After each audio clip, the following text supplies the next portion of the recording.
The number one rule of American politics is always follow the money.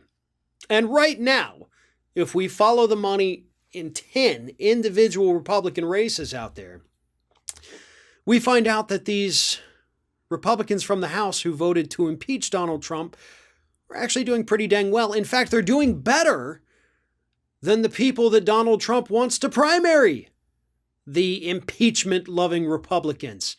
According to the latest financial disclosures, which recently came out for all candidates running for office, they have to do the quarterly reporting. We just got the quarterly reports.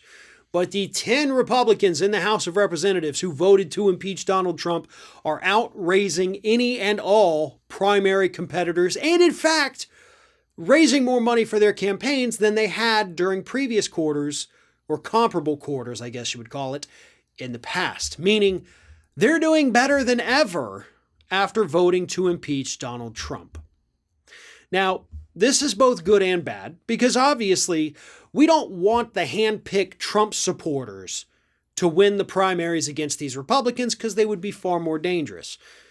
But on the other hand, we're not talking about a bunch of really good people who just happen to be Republicans. We're talking about people like Liz Cheney, the woman who's pissed off that Joe Biden says we're getting out of Afghanistan. So these aren't exactly people who are champions of human rights or even human decency. They're still pretty crappy people. But the people primarying them are even worse. This truly is a lesser of two evil situations. Not that I'm rooting for evil of the evils, either of the evils, to prevail in this. But what I am saying, as I've been saying many times in the past, Donald Trump has no real power in the Republican Party. And the Liz Cheney one is a great example. He has sent Matt Gaetz up to Wyoming to campaign against Liz Cheney. He has sent his own son. His own son actually was helping to promote legislation in the Wyoming House that would have made it easier for primary challengers to take on Liz Cheney. That failed. So his son got shot down there.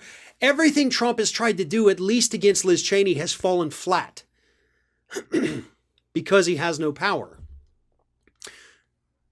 And we're starting to actually see that in motion.